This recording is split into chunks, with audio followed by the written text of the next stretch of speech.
Spinning things. Why do things spin? What is spinning? Well, you're not an idiot. You know what spinning is. Lots of things spin. You got what? Fidget spinners, yo-yos, your mother in the ballroom. Much like everything else, things spin because something made them spin. What is it? I think it was... It is Newton's first law that states that an object in motion stays in motion. An object at rest stays at rest. So, you know, long story short,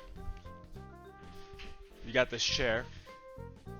If I don't move it, it's not going to move it. If I make it spin, it's going to spin and move towards me for whatever stupid reason. Definitions are boring. Definitions are forgettable. Instead of talking definitions, let's do some stuff. I can change how fast I spin just by moving my arms. So, give me 1 second, I'm gonna grab some weights. Okay. I have two 25-pound kettlebells. I'm gonna do something and then afterwards I'm gonna explain why and how. So, here's what I'm gonna do.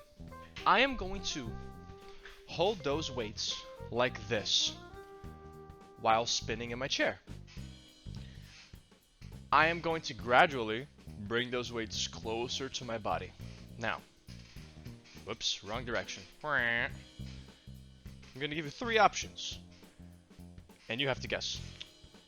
Am I going to A, when I bring my arms gradually, slowly in, am I going to A, speed up, B, slow down, or C, nothing's going to change and this is going to be a very boring video? Couple seconds. My big ass thighs. Okay. I'm gonna do this now. Okay. Make your guesses now. I will start spinning in 3, 2, 1.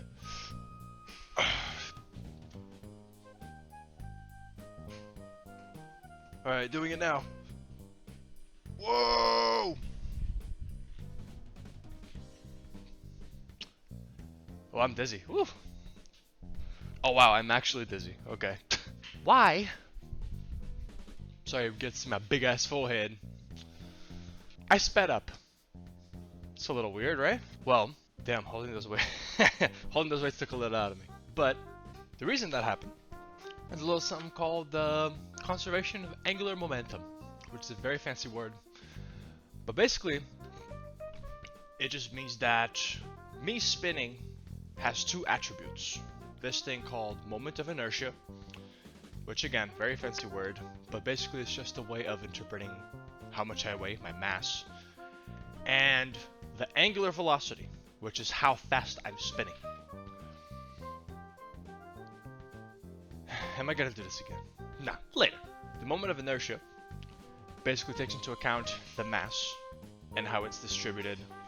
For example, if I'm holding my arms like this, and I'm spinning about this point right here like this, it's basically taking into consideration how my weight is distributed along every part of me that's spinning. And the angular velocity, like I said, is just, you know, this is a very high angular velocity, this is a very slow angular velocity. So conservation of angular momentum states that, in mathematical terms, my moment of inertia before something happens and after something happens has to be equal, because momentum is conserved. By the way, 3 things always conserved in the universe is mass, energy, and momentum, whether it be linear or angular. Right now we're talking about angular momentum. Linear is the exact same concept, it's just the only thing is instead I'm spinning, I'm just gonna do that. Moment of inertia is weird, because I said it accounts for mass. So it's not just my mass. So what is the other part of it?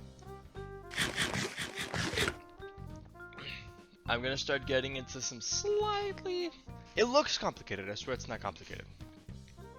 I went to school for this, so I guess I'm biased. But I'm gonna explain it very briefly, how the math works. Moment of inertia is an integral. An integral is basically, say you have a graph. You're basically just calculating the area under that graph. And there are some rules to it, but it basically just allows you to change functions into something else. Like, again, I'm gonna explain this in a different video. The moment of inertia is equal to the integral. I'm gonna put it up here. The formula of moment of inertia is the integral of r squared dm. So, you know, to make things simple, again, rules will be explained in another video. We're gonna assume my radius, because my arms are staying stretched out and the points of mass are on my hands, I'm gonna simplify things and say that the radius is constant. Basically because I'm not a disc, I'm not fat. My radius is constant, which allows me to pull r, or radius, out of the integral, because it's constant. And moment of inertia is just gonna be r squared times mass. Now, to simplify the math further, I'm simplifying all the stuff just to make the math easier and make the concept understand. Again, this video is about angular momentum, spinning. We're spinning. We like spinning.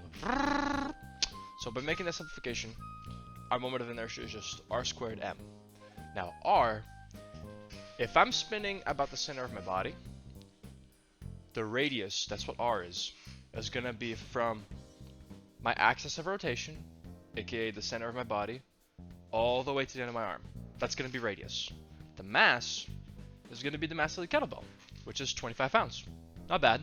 And then because I have 2 arms, like a normal human being, and 2 weights, whatever that math gives, I'm just gonna multiply by 2, and that's my moment of inertia.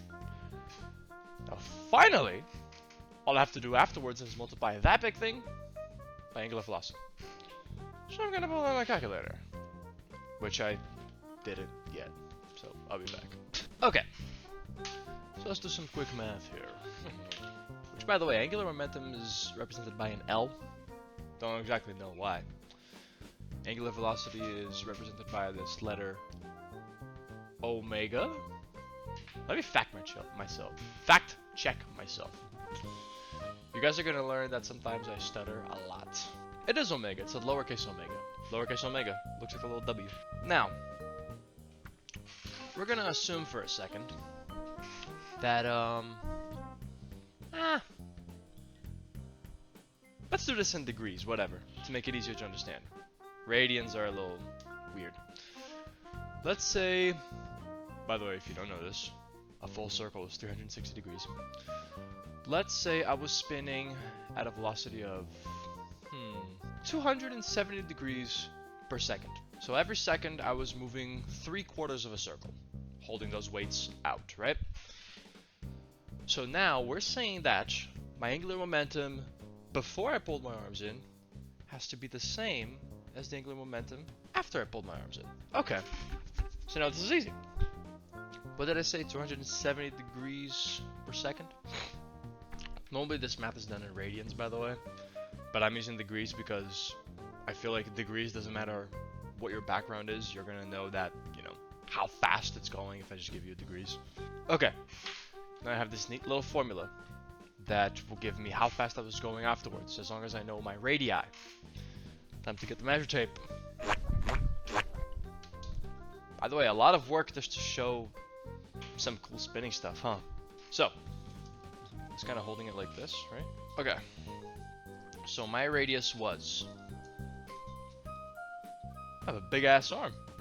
We are going to do centimeters, by the way. Metric system is 100 times better than imperial system. You ain't telling me otherwise. Looks like 73.5 centimeters. That's our initial radius. Our final radius. What did I get to? About like here?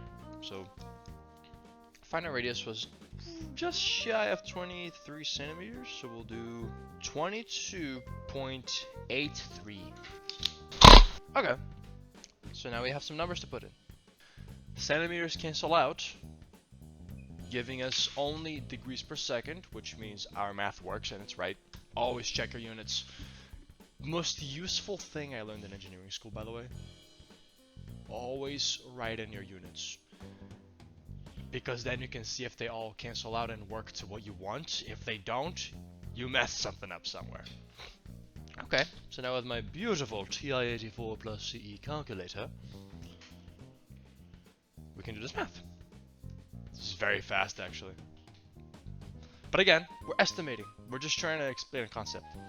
So apparently my final angular velocity, right, is 2,798.5 degrees per second. If I divide this by 360, according to my math, every second I am spinning around 7.8 times. Kind of a ridiculous number, but again, point is, we go faster. Now, why did I talk about all this? Because tea break. It's just some cool stuff about spinning. Things spin, they spin because we make them spin. We can change how fast they spin by changing the mass. For example, say you have a fidget spinner, it's spinning. While it's spinning, you decide, hey, I'm gonna snap one of the 3 things off. It's gonna start going a lot faster. Or, you can do this, go on YouTube and look up figure skaters. You know how they do all those spins and stuff in the air? You'll notice they actually do the exact same thing. They'll start spinning with their arms out and their leg. They'll jump up and they'll pull everything in so they can start spinning as fast as possible. Get those points towards the judges. I don't know how figure skating works. But yeah, I can even do it like without even any weights. I should see some noticeable changes in speed if I just like do this and then yeah, I start spinning fast kind of immediately. But although I'm gonna do this again, you get more fun results if you're holding out the weight. This is heavy as hell, by the way. Oh my god. Whoa. Whoa. All this to talk about some stuff spinning. There are a couple other properties to spinning things, but they can be explained in like, what, 2 seconds. Spinning things are a little more complicated to talk about because, for example, if we're talking about linear motion, I can just say, hey, I'm 3 meters away, or I'm 3 feet away. That's easy to understand. The correlation of that to the spinning world is angle. Hey, I'm at angle 45 degrees, or pi over 4. I told you radians were weird. Velocity, for example, if your car is going 60 miles per second. Per second, whoa, 60 miles per hour, my bad. The equivalent in the spinning world is the angular velocity we just used, for example. Like I'm going 270 degrees per second, or 3 pi over 2 rads per second. The other one that is useful is angular acceleration. So, you know, linear motion. Hey, I'm accelerating at 2 feet per second squared. I'm gonna talk about a lot of things in this channel, but yeah, the equivalent in the spinning world is, hey, I'm accelerating at 10 degrees per second squared, or I'm gonna throw up some random number, pi over 10 rads per second squared. Yeah, there aren't many other properties of spinning things to talk about. If anything, there's the convention of the right hand rule. Grab your hand with your thumb up. Just give me a thumbs up. You doing it? Okay. That's the right hand rule. Point your thumb up. Your other fingers are pointing towards the direction something is spinning at. So right now, if you're just giving me a thumbs up, we're talking about counterclockwise. That is considered positive spin. So for example, my velocity that I record, my angular velocity, I calculated right now, I would report as positive 2,798.5 degrees per second. And it actually works out because I was spinning to my left. Now, if something's spinning in the other direction, you're gonna give me a thumbs down because I'm a loser, I'm a nerd. Now, things are spinning to the right. Notice your thumb is pointing down.